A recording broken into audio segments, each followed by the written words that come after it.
Welcome to Small Big Wins, a podcast that curates stories of folks who use their courage, caliber, and conviction to transform people's lives. They always look beyond personal gains and strive for the greater good. Their stories often begin with a dream as their only means. Folks who allow the soft lights of their hearts to be their guide, even when circumstances threaten to harden them. Folks who start small but win big. Hi, I'm Harshvardhan Jaju. Let's begin. Maruvan, literally meaning forest in a desert, is a Section 8 not-for-profit company led by Gaurav Gurjar, with the sole objective of testing the Miyawaki method of tree plantation in an extreme environment, and as a result of that, to start a native desert tree nursery. Maruvan is 30 acres of desert situated in Rajasthan near Jodhpur. Gaurav's restoration approach is unique. It is linked to deeply researching cultural roots, which include studying local paintings, scriptures, poetry, and folklore. And it is with this approach and an ignited selfless pursuit that Maruvan is inching closer and closer towards success. Let's talk to Gaurav, who is otherwise an electronic engineer, about his callings, journey, and life mantra. Gaurav, a very warm welcome to Small Big Wins.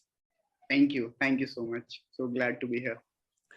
Gaurav, reading about you, researching a little bit about you, I understand that you are an electronic engineer who did the qualifications from Jodhpur. You have also been the winner of India's only environmental reality show. And that happened after some very serious initial losses in the show. Yes. You have been part of a forest who have planted some 500,000 trees in 10 different countries. And now you lead Maruvan, which is a Section 8 company. How do all these meanderings reconcile?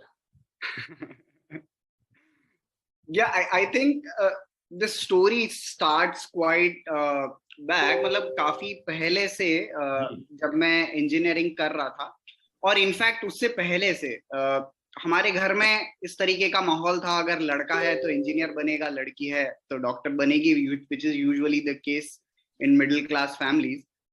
मेरा एक cousin था, उसका IIT में हुआ, उसके बाद मैं class में थोड़ा अच्छा पढ़ता था, टॉप रैंकर्स में रहता था, तो ऑफ कोर्स वो उस तरीके का माहौल था कि नहीं भैया ये तो पक्का IIT निकालेगा, इंजीनियर बनेगा और कुछ बहुत बड़ा काम करेगा।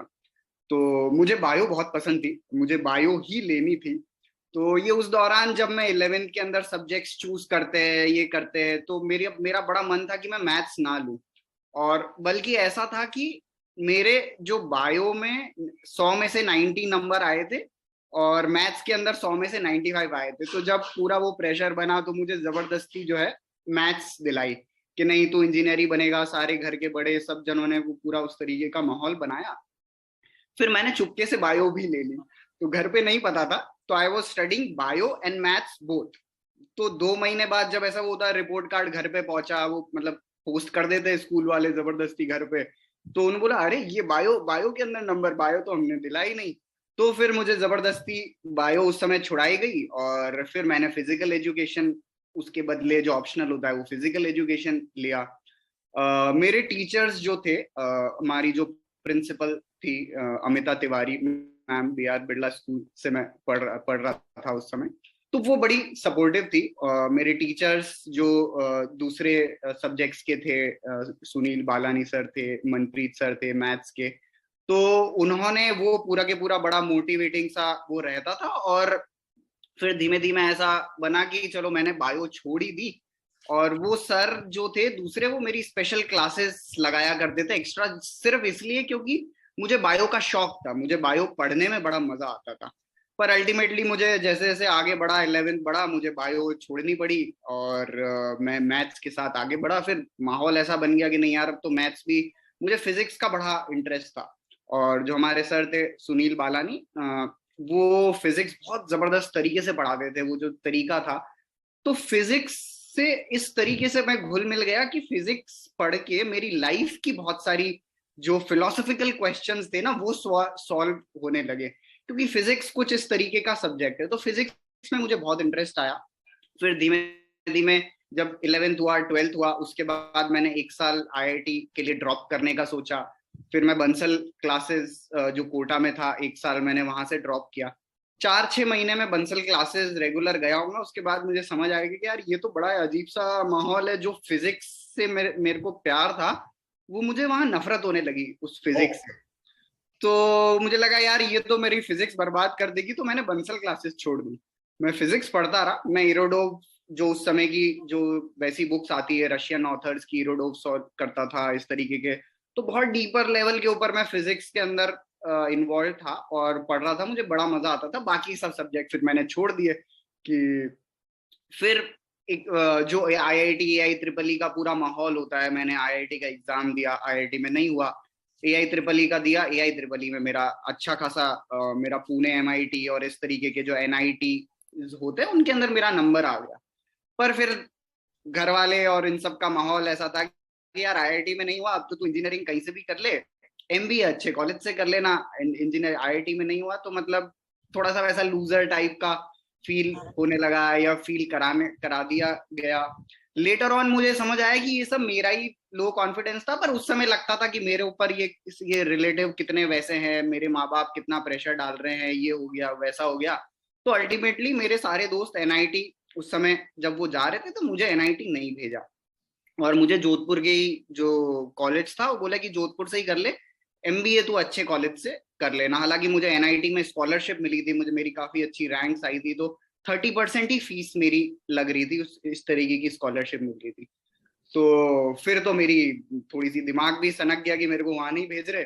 तो जोधपुर का जो फिर सबसे बेकार कॉलेज था मैंने फिर उसको चुना, जिसके अंदर कॉलेज रेगुलर नहीं जाना पड़ता। जोधपुर में भी ऐसे सेपरेट कॉलेजेस थे जिसमें कुछ कॉलेजेस में अच्छी पढ़ाई होती थी, रेगुलर जाना पड़ता था, अटेंडेंस होती थी।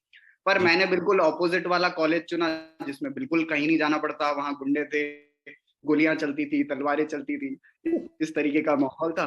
तो मैं उस कॉलेज में गया बढ़िया से 2 साल मैंने वो कॉलेज में फर्स्ट और सेकंड ईयर गया हूँ। पर फिर मुझे वहां भी समझ आ गया कि यार this is not my cup of T. और इंजीनियरिंग के अंदर मैं ऑलरेडी इतना पढ़ चुका था कि मैं आगे की भी कोर्सेज कर चुका था। मतलब थर्ड और फोर्थ ईयर के अंदर जो पढ़ाया जाएगा, जो स्पेसिफिक सब्जेक्ट्स होते हैं, वो मैं सेकेंड ईयर तक मैं पढ़ चुका था, जितना मेरे को इंजीनियरिंग सीखना था। तो फिर मैं रोबोटिक्स के अंदर इन्वॉल्व हो गया। मैं सोलर इंजिन्स बना रहा था। मैं जो ये आईआईटी के फेस्टिवल्स होते हैं, या उस समय बिट्स पिलानी और इनके फेस्टिवल्स होते थे, उनके अंदर जो ये रोबो वॉर्स और इस तरीके की चीजें होती है, मैं उनके अंदर पार्टिसिपेट करके वो चीजें कर रहा था। पर वो मेरे कॉलेज प्रोफेसर्स को समझ में कम आती थी। तो यहाँ पे जो कॉलेज के प्रोफेसर्स थे, वो मुझे जब मैं कोई प्रोजेक्ट बना के ले जाता था तो मैं लेजर गाइडेड कम्युनिकेशन सिस्टम, तो मैंने उनको बोला मैं आपके कॉलेज के लिए एक लेजर कम्युनिकेशन सिस्टम बना दूंगा, जिसके आपको कोई वायर की जरूरत नहीं है, आप इस बिल्डिंग से इस बिल्डिंग आप बात कर सकते हो लेजर के थ्रू। पर उसके लिए कुछ मिलिट्री परमिशंस और ये सारी चीजें की जरूरत होती थी, वो थोड़ा सेंसिटिव उस टाइप का प्रोजेक्ट था। तो मैं बहुत अच्छे लेवल पे वो चीजें कर रहा था। पर फिर जिस तरीके का रिस्पॉन्स कॉलेज प्रोफेसर्स का था वाइवा के अंदर, वो बोले यार ये नहीं, तूने ये नहीं लिखा। अब मैं उनको जब नई चीज बताते थे तो उनका ईगो हर्ट हो जाता था, तो वो मुझे नंबर कम देते थे। उसमें से एक हमारे सर थे डॉक्टर अवनीश बोरा। वो बड़े, मतलब उनको समझ आता था मैं जो चीजें बोलता था, या मैं जो वो बड़ा सपोर्ट करते थे। तो सेकेंड ईयर के बाद से मेरा मन उड़ गया कॉलेज से। मैं कॉलेज जाना मैंने बिल्कुल बंद कर दिया। और एग्जाम मेरे को पता था कि मैं पास हो जाऊंगा, मैं 2 या 3 दिन भी पढ़ूंगा एग्जाम से पहले, तो मैं जो फर्स्ट डिवीजन है, या मतलब मेरे बैक नहीं आएगी, प्लस फर्स्ट डिवीजन से ज्यादा मैं नंबर ले आऊंगा, 2 से 3 दिन पढ़ूंगा। इतना मैं ऑलरेडी सेकेंड ईयर तक पढ़ चुका था, 4 साल की इंजीनियरिंग। तो फिर मेरा मन थोड़ा सा वापस फिजिक्स की तरफ डाइवर्ट हुआ। मैं और फिजिक्स पढ़ने लगा। धीमे धीमे इंजीनियरिंग से थोड़ा मैं और दूर होता गया, क्योंकि जो भी सिलेबस था, क्यूरिकुलम था, वो तो मैं पढ़ ही लूंगा, मुझे पता था। फिर एक दिन मुझे समझ आया कि ये जो सारी चीजें मैं कर रहा हूँ, रोबोटिक्स हो गया, या इंजीनियरिंग की चीजें पढ़ रहा हूँ, या कम्युनिकेशन डिवाइसेस की बात कर रहा हूँ, these are not the real problems. अगर मैं इंजीनियर हूं तो बिल गेट्स के लिए तो कोई भी सॉफ्टवेयर बना देगा, या जो लोगों की, अमीर लोगों की जो जरूरतें हैं, ये ऑटोमेटेड कार है, उनके लिए तो कोई भी बना देगा। लेकिन इंडिया को उन चीजों की अभी जरूरत नहीं है। इंडिया को बहुत कंप्लीटली अलग सॉल्यूशंस चाहिए। इंडिया के बहुत डिफरेंट चैलेंजेस है। उनके लिए कोई भी इंजीनियर काम नहीं कर रहा, उनके लिए कोई भी कॉलेज पढ़ा नहीं रहा। हर कोई अगर गांव से होता है तो उसको बड़े शहर जाना है। अगर बड़े शहर में, जैसे जोधपुर जैसे शहर में वो पढ़ रहा है, तो उसको दिल्ली मुंबई जाना है, वहां करना है। दिल्ली मुंबई कोई पढ़ रहा है तो उसको यूएस जाना है। तो हर कोई कहीं ना कहीं के लिए भाग रहा है। तो वो उस रेस जो ये चल रही है उसमें मैं अपने आप को देख पाया कि यार मैं भी इन्हीं में से ही कहीं हूं। तो वहां मेरा मन थोड़ा सा इंजीनियरिंग से फट गया। मैं कहा यार ये these are not the solution. मेरे लिए तालियां बज जाएगी, वाह वाह हो जाएगी, एक तो मैं टॉक्स दे दूंगा, कुछ बना दिया, but this is not the real solution. वहां से मेरा थोड़ा सा इन्वायरमेंटल अवेयरनेस बढ़ी। मैं बड़ा फ्रस्ट्रेट हो गया था, मैं बहुत परेशान सा था, मेरे पास कोई सोल्यूशन नहीं था। फिर अचानक मुझे एक ग्रीन पीस का कोई उड़ीसा के अंदर प्रोग्राम था, रैंडमली कछुए बचाने का। तो बचाना तो क्या, मतलब बस वो ह्यूमन चेन बना के खड़े हो जाते थे और कछुए जो अंडे से फूटते वो सही सलामत समंदर में पहुंच जाए, इसके लिए वॉलंटियर। तो मैं बड़ा अट्रैक्ट हुआ कि यार अब तो मुझे ऐसा लगा कि दुनिया का सबसे इम्पोर्टेंट काम तो कछुए बचाना है। तो तो मैं उसमें, मतलब उसके लिए मैंने साइन अप कर लिया। ये पहला ही ऐसा टाइम था जब मैं पहली बार राजस्थान से अकेले बाहर जाने का प्लान किया था। उससे पहले कभी अकेले ट्रैवल नहीं किया था इतनी दूर उस तरीके से जाके। तो मैंने टिकट विकेट सारा करा लिया, घर वालों को बोल दिया कि मैं यहाँ जाऊंगा, 10 दिन का प्रोग्राम है, वॉलंटियर करके मैं आ जाऊंगा। कुछ दिन पहले मेरे पास मेल आया कि वो प्रोग्राम कैंसिल हो गया है। तो मैं कहा यार अब तो जाना तो है, और इंजीनियरिंग कॉलेज तो मैं एक दिन भी नहीं जा सकता, क्योंकि वहां की जब मैं मतलब शक्लें देखता था या जो रिस्पॉन्स देखता था या जो माहौल, मतलब पढ़ाई का, मतलब मेरे को जो चीजें मिल रही थी वो उस तरीके की थी। तो मैंने बोला यार ये एक बार पहला बार मौका मिला है, जाना तो पड़ेगा बाहर। मतलब अब घर वालों को मैंने बताया नहीं कि वो कछुए वाला प्रोग्राम जो है वो कैंसिल हो गया है। जी। तो मैंने उड़ीसा की जगह ऐसे ढूंढते ढूंढते एक और जगह ढूंढी जो कि थी पौंडीचेरी में, ऑरोविल जगह उस जगह का नाम है। हाँ जी। वहां पे साधना फॉरेस्ट करके एक जगह, तो वो मुझे सबसे सस्ती जगह दिखी वॉलेंटियर के लिए। उस समय वो 200 रुपए कुछ चार्ज करते थे, दिन का खाना पीना रहना वो सब देते थे। 4 से 5 घंटे वहां कम्युनिटी में काम करना होता था। काम वही होता था, पेड़ पौधे लगाने हैं, इस तरीके का काम करना है, गड्ढे वड्ढे खोदने हैं। मैं बोला यार अब तो इंजीनियरिंग तो मेरा हो गया, अब तो असली काम बस कछुए बचाना है, पेड़ लगाना है, यही सारा काम बचा है। तो मैं घर वालों को नहीं बताया कि मैं उड़ीसा नहीं जा रहा हूँ, मैं चेन्नई जा रहा हूँ। और मैं चेन्नई चला गया अकेले।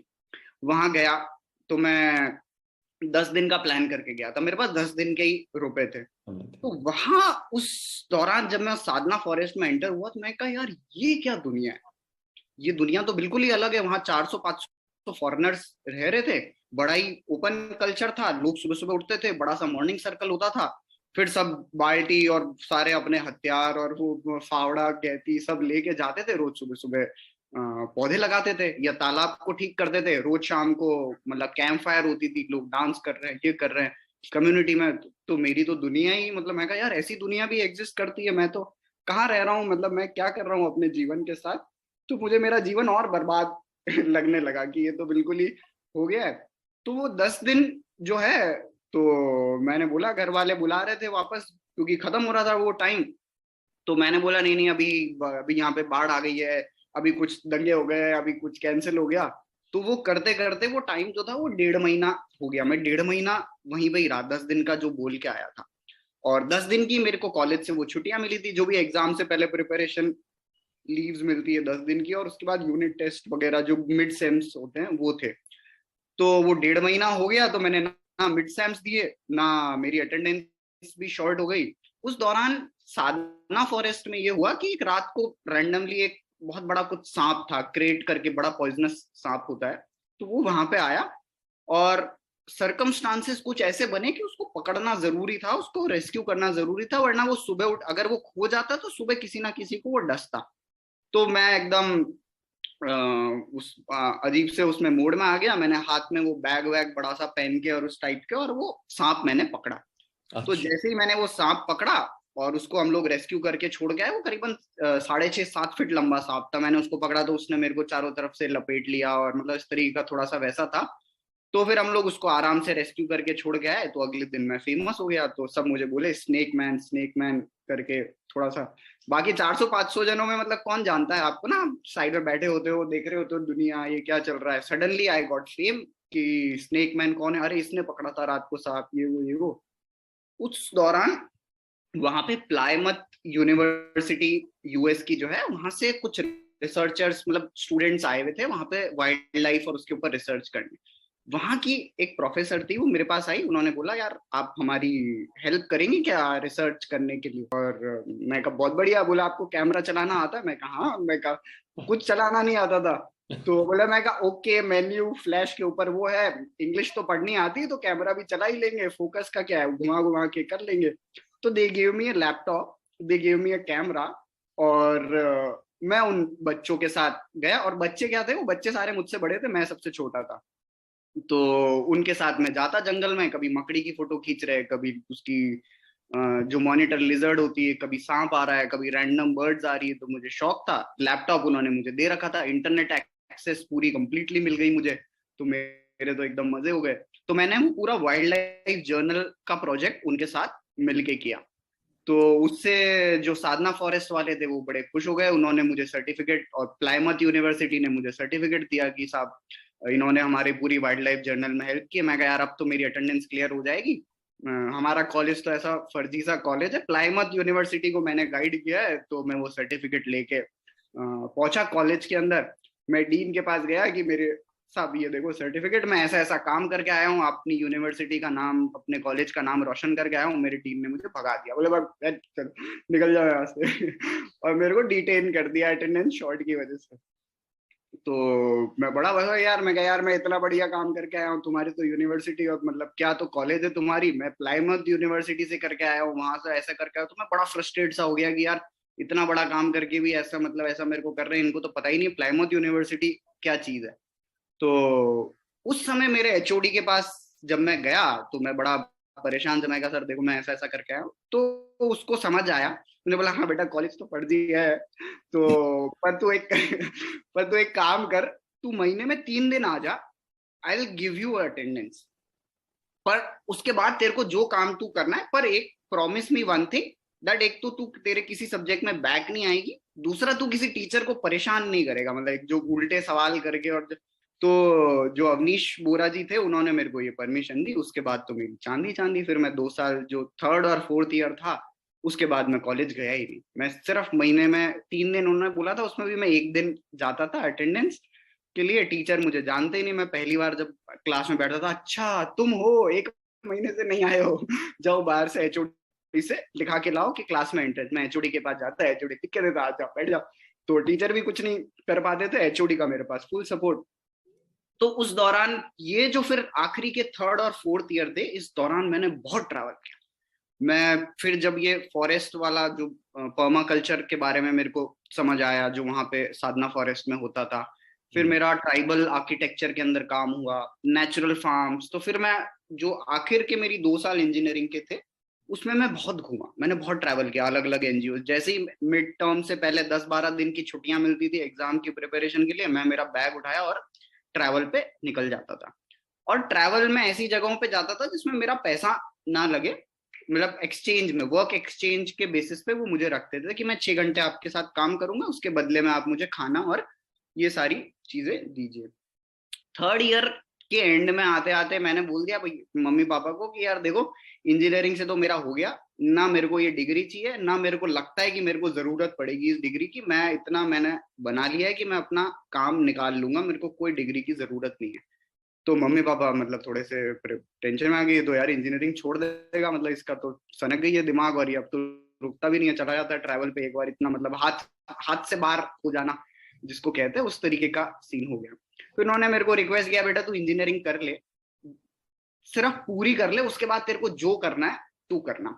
तो फिर मैंने बोला कि हाँ चलो ठीक है। तो मैं ट्रैवल करता रहा, इंजीनियरिंग मैंने कंप्लीट की विदाउट एनी बैक, विदाउट मतलब फर्स्ट डिवीजन कंप्लीटली सारा पास हो गया।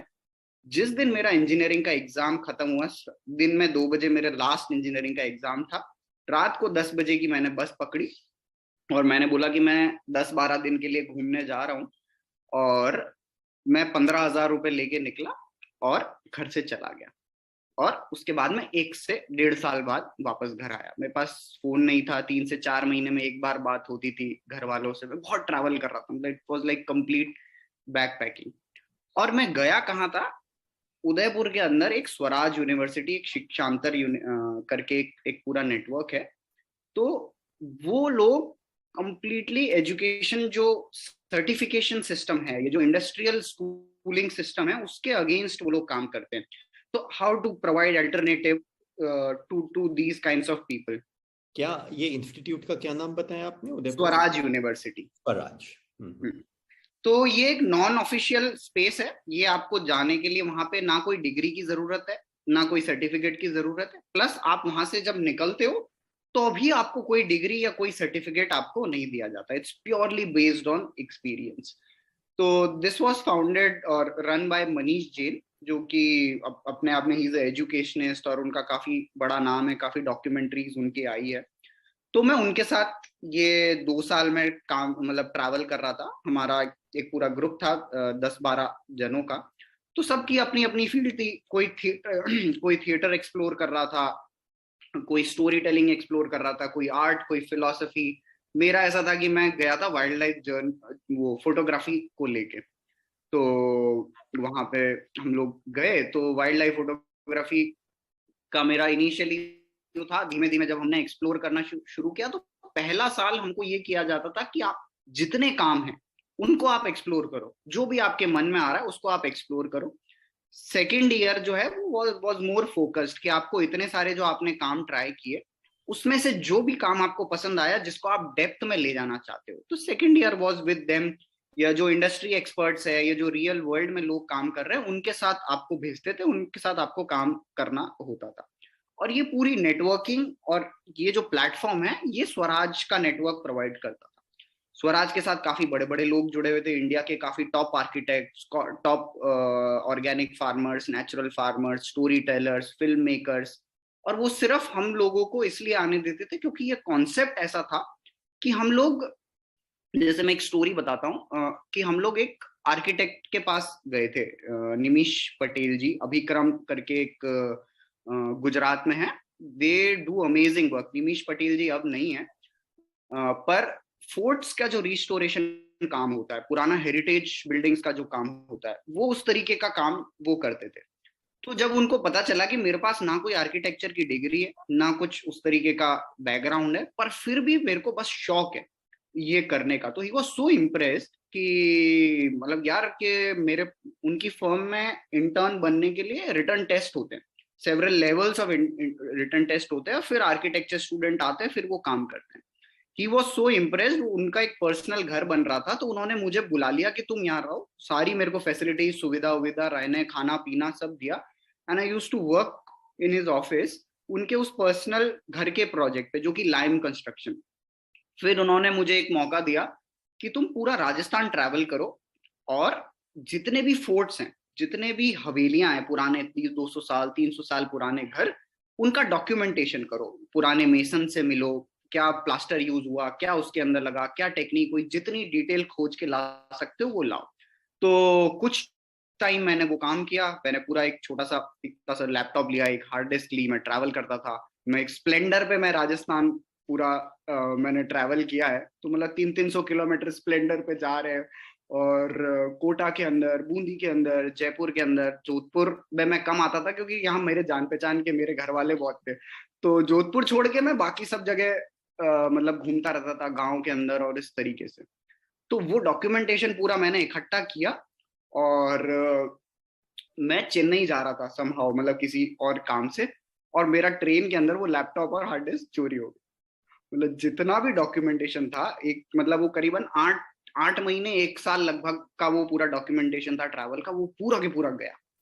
और मतलब मेरे तो हालत खराब हो गई। मैं रिपोर्ट लिखाई चेन्नई के अंदर, ना लैंग्वेज समझ आ रही है, ना कुछ हो रहा है, समझ ही नहीं आ रहा क्या मतलब क्या। फिर मतलब कुछ कर ही नहीं सकते थे, गया जो गया वो। पर वो जो दिमाग के अंदर मेरा जो इवॉल्व हुआ कि किस तरीके से, वो मेरे साथ हमेशा के लिए रह गया। फिर उसी दौरान डीडी कॉन्ट्रैक्टर करके हिमाचल के अंदर एक आर्किटेक्ट थी, यूएस बेस्ड, तो वो मिट्टी के घर और अर्थक्वेक प्रूफ घर बनाती थी। फिर मैं हिमाचल गया, 1-1.5 महीना मैं वहां रहा। वहां पे मिट्टी के घर बन रहे थे, संभावना इंस्टीट्यूट करके एक पूरी स्पेस थी जो यूनिवर्सिटी बन रही थी। उस समय ये आम आदमी पार्टी फॉर्मेशन हो रहा था, उस समय प्रशांत भूषण और ये सारे लोग वहां पे आया करते थे उस यूनिवर्सिटी में, आईआईटी के इनके स्टूडेंट्स, पॉलिटिकल साइंस के, ये वहां पे कोर्सेज लगते थे।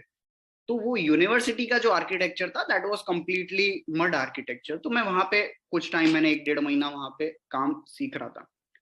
फिर ये आर्किटेक्चर का काम जब मुझे सीख लिया, मेरे को समझ आया, तो मुझे धीमे धीमे समझ आया कि यार और क्या क्या चीज मुझे जाननी चाहिए। तो वहां तक इतनी क्लैरिटी आ गई थी कि मुझे क्या नहीं करना है। तो क्या क्या नहीं करना है वो मैं हटाता जा रहा था, क्या नहीं क्या करना है वो अभी तक नहीं समझ आया था। तो 9 to 5 जॉब नहीं करनी है, आईटी इंडस्ट्री में काम नहीं करना है, तो अलग अलग हटता गया, क्या करना है वो मैं ढूंढता गया। तो अभी भी लाइफ उसी तरीके उसी पेस पे है कि जो जो नहीं चाहिए वो हटाते रहते हैं, जो जो चाहिए वो करते रहते हैं। तो आर्किटेक्चर के बाद मुझे समझ आया कि यार आर्किटेक्चर, मुझे आर्किटेक्ट नहीं बनना, मुझे किसी और के लिए घर नहीं बनाने। क्योंकि आर्किटेक्ट की मैंने जब उस फर्म में मैंने काम किया तो मैंने उनकी जिंदगी देखी। मैं कह यार ये तो बड़े ही मतलब बड़ा ही सैड स्टेट है कि किसी और की जो पसंद है वो आपको अपने उसके अंदर मोल्ड करनी पड़ती है। आपको इतनी फ्रीडम, जब तक आप इतने टॉप लेवल आर्किटेक्ट नहीं हो तब तक आपको उतनी फ्रीडम नहीं मिलती काम करने की कि आपकी जो मर्जी है वो आप कर सको। तो यार मुझे ये काम तो नहीं करना, मुझे किसी और के लिए घर नहीं बनाने की वो मुझे बोले कि यहाँ कमरा चाहिए, वहां ये चाहिए वो चाहिए, ऐसा मुझे काम नहीं करना। मुझे जितना सीखना था आर्किटेक्चर के अंदर वो मैं सीख चुका था कि अगर फ्यूचर में कभी मैं मेरा घर बनाऊं तो मुझे मेरा घर बनाना आता, from material to design to every aspect of, मतलब लैंडस्केपिंग से लेके सब कुछ मैं मेरा घर बना सकूं, मेरी स्पेस बना सकूं, उतना मुझे सीखना था, वो मैंने सीख लिया। फिर मुझे समझ आया कि दूसरी सबसे इंपॉर्टेंट चीज जो है वो है, एक तो खुद का घर बनाना, दूसरा है खुद का खाना उगाना। फिर मेरा फोकस आर्किटेक्चर से थोड़ा थोड़ा शिफ्ट हुआ खाना उगाने पे। तो मैं फिर गया, मैंने सारे इंडिया के जितने नेचुरल फार्म्स थे, जितने फार्मर्स थे, मैंने सब खोद डाले, सबके पास गया, सबसे काम सीखा, यही ऐसे ही वॉलंटियर करता था। और किसी के लिए फोटोग्राफी कर ली, किसी के लिए कुछ गार्डन डिजाइन कर दिए, किसी की कुछ वैसा कर दिया। तो वर्क एक्सचेंज के अंदर काम भी सीखता था और उस एक्सचेंज में, तो वो जो 1 साल के लिए मैं निकला था वो 3 साल हो गए बैक पैकिंग करते हुए। इन 3 साल के अंदर मैंने 2 बेसिक नीड्स अपनी सॉर्ट कर ली। एक तो खुद का खाना उगाना, मैं दुनिया की कितनी भी बंजर जमीन में रहूं, दुनिया के किसी भी कोने में रहूं, चाहे मैं शहर में रहूं, चाहे मैं गांव में रहूं, चाहे मैं जंगल में रहूं, मैं अपना खाना का जुगाड़ में कर सकता हूँ, चाहे वो उगा के, चाहे फॉरेज करके, चाहे जंगल के अंदर जो सर्वाइवल, बेसिक सर्वाइवल टेक्निक्स होती है, तो लेपर्ड्स के एरिया के अंदर कैसे सर्वाइव करना है, सांप बिच्छू कैसे पकड़ने हैं, तो ये सारी जो चीजें थी बेसिक सर्वाइवल वाली, तो ये सारी चीजें मैंने सीख ली। उसके बाद जो घर वाला बनाने का था, तो मैं ट्राइबल आर्किटेक्चर, तो एक झोपड़ी, जंगल से सामान लाके एक शेल्टर कैसे बनाना है, एक शेल्टर से लेके एक बड़ा महल, चाहे जैसे जो किले होते हैं उस लेवल तक का मैंने अपने लिए, कि मैं खुद के लिए मैं अपना बना सकूं, तो वो सारी बेसिक टेक्निक्स मैंने सीख ली। फिर मैं इनकी कंसल्टेंसी देना शुरू कर दिया, भाई अब बेसिक सीख तो लिया, अब कुछ कमा, मतलब कमाई भी तो चाहिए। तो मैंने बेसिक, सबसे पहले मैंने काम शुरू किया ऑर्गेनिक फार्मिंग कंसल्टेंसी का। तो मेरे को लोग बुलाते थे 2-2 3-3 दिन के लिए पर डे वाइज। मुझे उस टाइम, आज से 8 साल पहले, 2,000 रुपए दिन के दे दिए। मैं उनके घर पे गांव खेत में विजिट करके आया कि ये कर लो, ऐसे कर लो, ऐसे हो जाएगा, वो हो जाएगा, पर डे विजिट के हिसाब से मैं रहता था। उस समय के लिए मेरी वो पॉकेट मनी सफिशियंट होती थी, मतलब एक, मतलब चल जाता था मेरा काम बढ़िया से, मैं अपनी मर्जी का काम भी कर रहा था, घूम भी रहा था, और उतना पैसा आ जाता था कि मैं अपना बढ़िया। तो मेरे को ऐसा कोई कार का शौक नहीं था या कुछ ऐसा बढ़िया कोई चीज ले लूं। मैं अपने दोस्तों के साथ रहता था, महीने में 2 से 3 दिन मैं काम करता था और मेरा मतलब गुजारा हो जाता था, मेरा सॉर्ट हो जाता था, बाकी टाइम में मजे करता था। फिर धीमे धीमे जब आर्किटेक्चर, ये ऑर्गेनिक फार्मिंग और इससे होने लगा, मेरा नाम थोड़ा सा होने लगा, तो 1-2 वेबसाइट्स के ऊपर मेरा एज एडवाइजर वो आने लगा, तो लोग मुझे रेगुलर फोन करने लगे। मैं काफी किसान ग्रुप्स से जुड़ गया, तो मेरे पास बस कंटिन्यूस फोन आते थे कि साहब ये हो गया है, ऐसे लगाना है, ये लैंड मेरा केमिकल वाला है, इसको ऑर्गेनिक में कन्वर्ट करना है, ये इतना सा पैच सब्जी लगानी है, ये अर्बन गार्डन्स वो करने हैं, तो वो किस तरीके से होगा। तो जब मेरी कमाई इससे होने लगी, फिर धीमे धीमे मैं काम इसमें करता था, फिर मैं आर्किटेक्चर के ऊपर मैंने और फोकस करने लगा। तो हमने एक घर बनाया था बैम्बू का, वहां पे स्वराज यूनिवर्सिटी में ही कैंपस में, क्योंकि मेरे पास उस समय स्वराज की फीस के पैसे नहीं थे। मतलब स्वराज जो है वो फीस नहीं लेता था, they used to ask for contribution. आप जितना है उतना दे सकते हो, अगर आपके पास नहीं है तो उस समय जो कंट्रीब्यूशन होता था वो 45,000 रुपए कुछ होता था।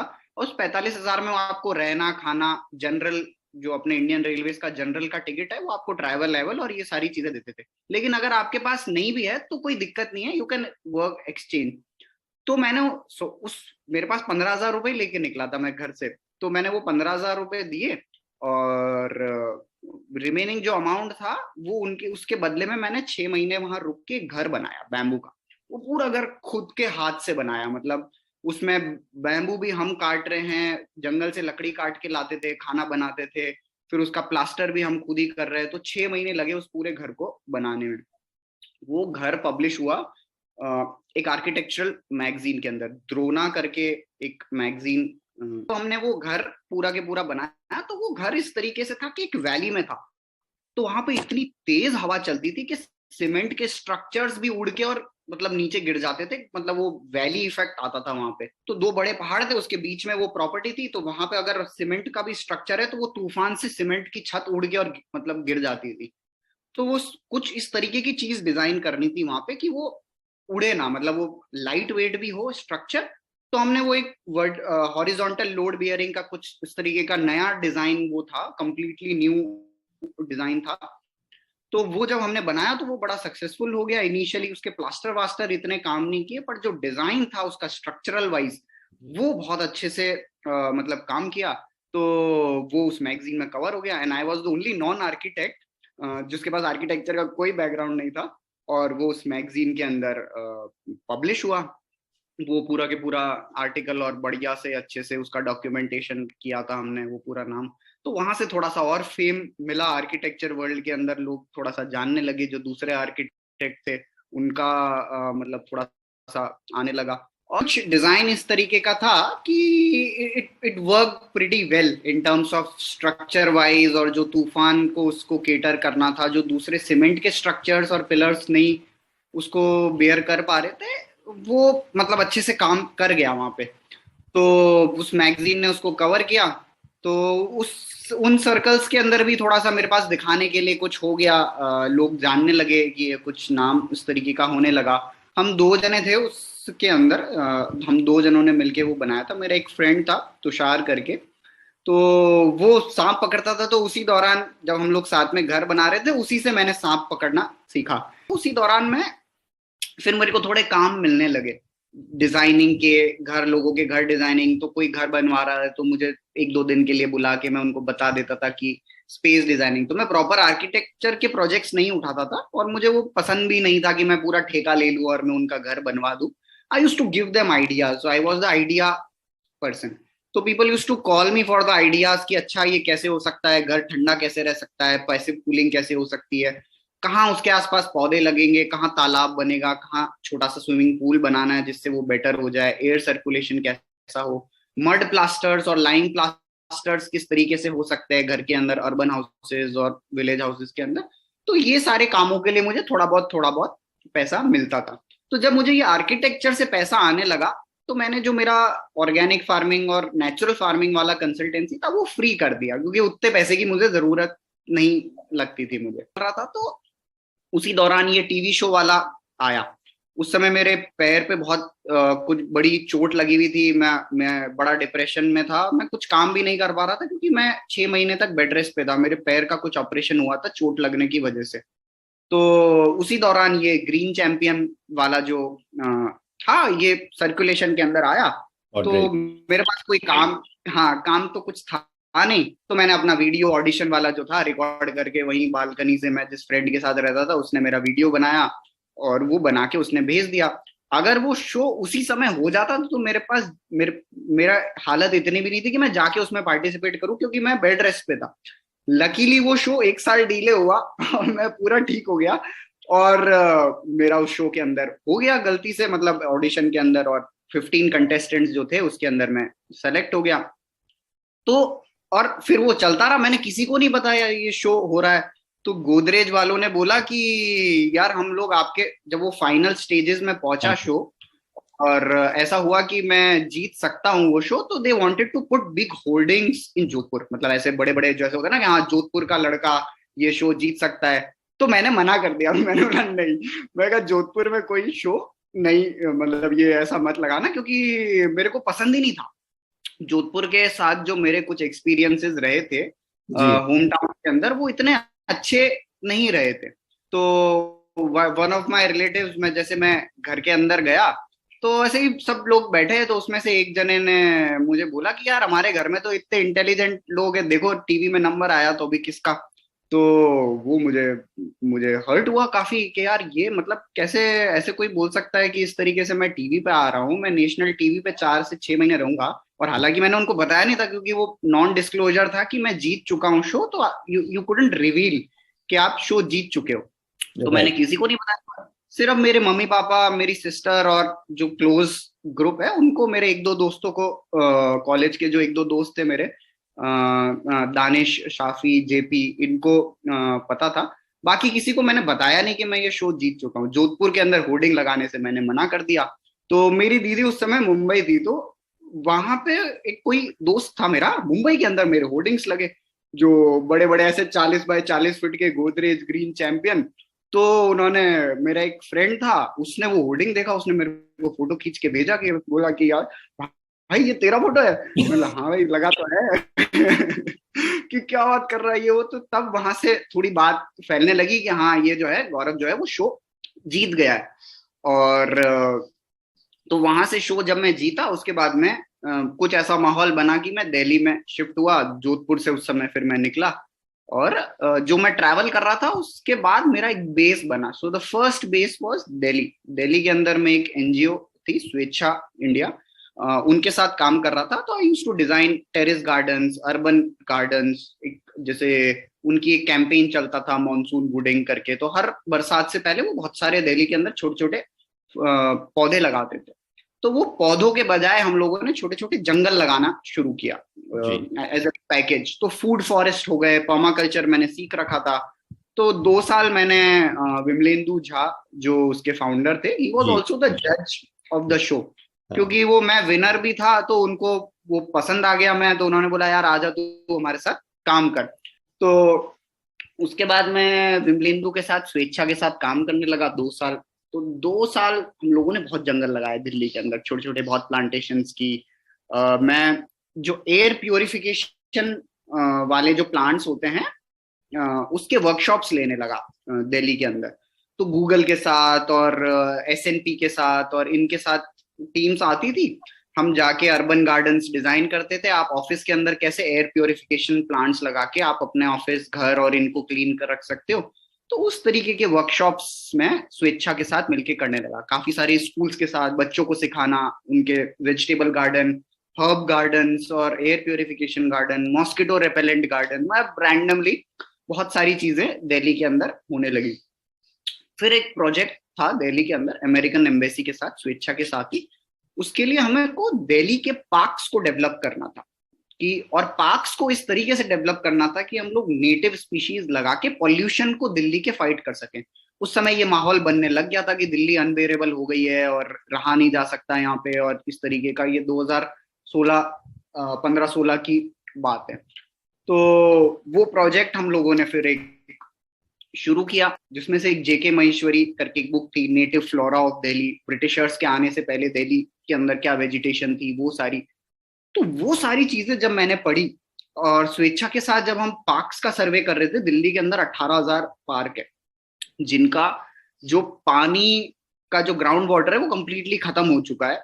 और जितने भी पुरानी प्लांटेशंस, लॉन्स और ये सब लगी थी, वो कंप्लीटली जैसे ही पानी खत्म हुआ तो वो भी, मतलब वो जो ऑर्नामेंटल प्लांटेशंस थी, बॉटल पाम्स थे, सुंदर सुंदर थे, वो सब ऑफ कोर्स खत्म हो गए। हाँ तो हम ये प्रपोज कर रहे थे कि दिल्ली के सारे पार्क्स को हम नेटिव वेजिटेशन के पार्क्स में कन्वर्ट करेंगे, जो पोल्यूशन को भी फाइट करेंगे, बायोडाइवर्सिटी रेफ्यूजेस क्रिएट करेंगे, जो बटरफ्लाईज, इंसेक्ट्स और बीज और इन सबको हैबिटेट मिले। और वो एक पार्क हमको डिजाइन करना था। तो वो एक पार्क हम लोग पूरा के पूरा डिजाइन कर रहे थे, पर इस दौरान मुझे ये समझ आया कि Delhi started to take toll on my health. और दिल्ली का मुझे ये पर्सनली मुझे ये फील हुआ कि Delhi has reached a irreversible state. अब उसका कुछ हो नहीं सकता, मतलब वो इस तरीके का सिंक होल बन चुका है कि जो एनर्जी गजलिंग एक वो सिंक होल है। आसपास के लोग, ह्यूमन रिसोर्सेज, एनर्जी, पानी, साफ हवा, बस वो सब आगे उस गड्ढे में गिर रहे हैं। और अब दिल्ली के अंदर जो एग्जिस्टिंग फॉरेस्ट है, वो सिर्फ उसकी वजह से दिल्ली जिंदा है। जैसे जैसे वो खत्म होते जाएंगे, अरावली रिच खत्म होता जाएगा, जो कि अभी हो रहा है, बहुत तेजी से बढ़ रहा है, तो Delhi has reach that irreversible stage. और इतने इतने से बच्चे मेरे पास आते थे और वो कॉन्स्टेंटली खांस रहे हैं और वो सीख रहे हैं कि मैं कौन सा मनी प्लांट लगा लूं या कौन सा पीस लिली लगा लूं, या नासा ने कौन से प्लांट्स की लिस्ट दे दी है जिससे एयर प्योरिफिकेशन हो जाए। तो पर वो हो नहीं सकता, ये दीज आर वेरी टेम्परेरी। आपके नाव के अंदर बहुत सारे गड्ढे हैं और आप बैंडेड लगा के उसको आप तैराना चाह रहे हो, ये उस तरीके का सॉल्यूशन है। सो वो मुझे उसमें फिर थोड़ा सा हिपोक्रिटिकल भी लगने लगा वो चीज कि यार मैं वर्कशॉप्स तो ले रहा हूँ, सॉल्यूशन तो बता रहा हूँ, but these are the things which I know won't work, जिस लेवल की डैमेज हो चुकी है। तो वो काम फिर मैंने डिसाइड कर लिया कि I won't stay in Delhi anymore. और उसी दौरान हुआ ये कि स्वेच्छा और अफॉरेस्ट ने एक पहले जंगल लगाया था साथ में मिलके। तो मिलिंद सोमन उस समय दिल्ली आए थे और अफॉरेस्ट की तरफ से कोई भी नहीं था उसको, मतलब वो फॉरेस्ट दिखाने के लिए। मैं दिल्ली में था, तो जो अफॉरेस्ट के एग्जीक्यूटिव डायरेक्टर है सनी, तो ही न्यू मेरा काम, हम लोग पोस्ट करते रहते थे सोशल मीडिया पे, मेरे वीडियोस आते थे, न्यूज चैनल्स पे आता था, तो ही न्यू। तो उन्होंने मुझे कॉल किया कि यार देखो ऐसा है कि मिलिंद सोमन आ रहा है, तो आप उनको ये जंगल दिखा के ले आओगे, आपको कोई दिक्कत तो नहीं? मतलब क्या बात कर रहे हैं यार, मिलिंद सोमन आ रहा है। मैं कहा ये भी कोई पूछने की बात है? मैं कहा बिल्कुल कर देंगे। तो I went with Milind Soman, I spend. तो मिलिंद और अंकिता जो थे वो दोनों उस समय आए थे, उनकी उस समय शादी नहीं हुई थी, पुरानी बात थी। तो वो उन दोनों को मैं ले गया, वो पूरा के पूरा जंगल दिखाया। उस समय मिलिंद सोमन जो थे वो लातूर, बहुत ड्रॉट प्रोन एरिया, उस समय बहुत ड्रॉट हुआ था, ट्रेनों से पानी पहुंचाना पड़ रहा था। तो ही wanted to do something there, कि एक फॉरेस्ट इस तरीके का क्रिएट करना चाहता था और उस तरीके का, तो वो देखने आए थे। तो मिलिंद सोमन से जब मैं मिला, उसको पूरा जंगल वंगल दिखाया, तो ही गॉट कन्विंस्ड। और मैंने तो उसको पूरा इस तरीके से दिखाया कि मतलब उसको मजा आ गया कि हाँ अब तो ये प्रोजेक्ट करेंगे ही करेंगे। तो a forest got impressed by me कि यार ये बंदा हमारा ना मियावाकी जानता है, ना कुछ जानता है, ना जंगल की कुछ बात पता है, इसने तो पूरा इस तरीके से दिखाया कि Milind Soman got very impressed with me. तो ही उसको लगा मैं अ फॉरेस्ट का ही बंदा हूँ।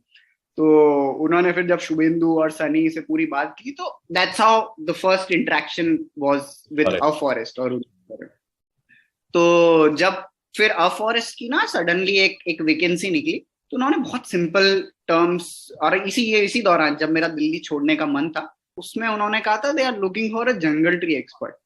अब पता नहीं जंगल ट्री एक्सपर्ट तो क्या काम करेगा। तो उन्होंने ये लिखा उस डिस्क्रिप्शन में, ये था कि दे वुड प्रेफर कि अगर कोई फॉर्मल बैकग्राउंड बॉटनी में ना हो।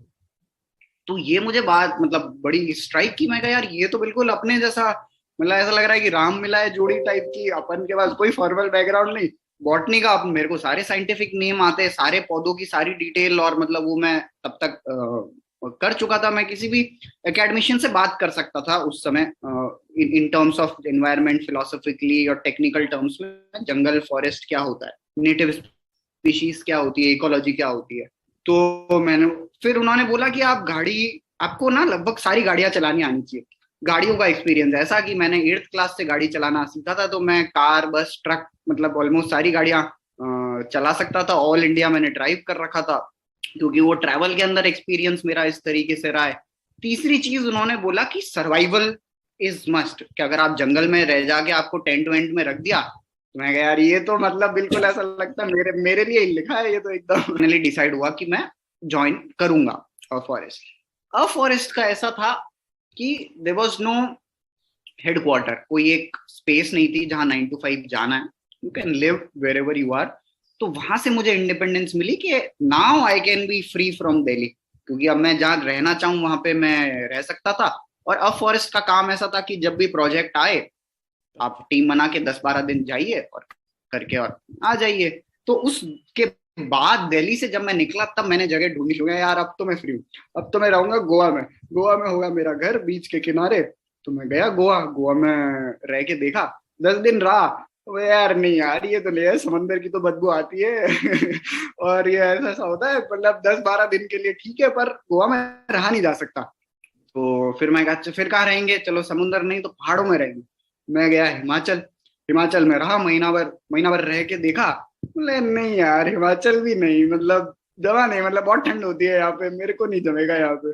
फाइनली अल्टीमेटली मैं कहा यार देखो, खून जो अपना है ना वो है मारवाड़ का, और भले ही कितनी गर्मी पड़े, चाहे सोगरा खाना पड़े, चाहे मतलब मिट्टी आपके मुंह में जाए उड़ के, पर मेरे को लगा कि जो मेरा नेटिव स्पेस है, जो मेरा नेटिव फूड है, अगर मुझे उस बेस लेवल पे मुझे धरती से जोड़ना है तो वो सक्सेसफुल मेरा मारवाड़ के अंदर ही होगा।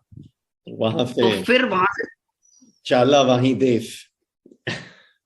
हाँ, जैसे ही मैंने अ फॉरेस्ट ज्वाइन की तो चीजें अपने आप इस तरीके से फॉल इन प्लेस हुई कि there was not much that I was doing, things were happening with me. और इट वाज लाइक कि एक तो आप नदी के अंदर हो और आपको अपस्ट्रीम जाना है और आप मेहनत कर रहे हो, आपका आपने मंजिल बना ली। यहाँ पे मैं था कि I was just laying down, और नदी की जो मंजिल थी वही मेरी मंजिल थी। तो I was just floating around, things were happening. और इसका एग्जाम्पल ये है कि अ फॉरेस्ट जो था तब से ना बहुत सारे लोगों के लिए वो जंगल लगाता था। सो दे वांटेड अ स्पेस जहां पे वो खुद के कुछ एक्सपेरिमेंट्स और इस तरीके की चीजें हो सके। जी So they had already chosen Jodhpur as one of the, because it was tier 2 city, इतनी एकदम मेजर सिटी भी नहीं है, ट्रांसपोर्ट यहाँ पे अच्छा है, चैलेंजिंग लैंड था। तो एक जोधपुर उन्होंने चूज किया था, और एक बैंगलोर के पास एक थोड़ी सी ड्राई, और वो जो बेल्ट है जहाँ पे बहुत ड्रॉट और इस तरीके का होता है, उसका नाम मैं अभी मिस आउट कर रहा हूँ, इन दो जगहों में से थी। And luckily I was from Jodhpur. तो जैसे ही मैंने ज्वाइन किया, शुभेंदु ने बोला अभी कुछ ऐसा प्रोजेक्ट तो है नहीं, तो your first project is to go to Jodhpur and look for a land. तो मैं बोला ठीक है।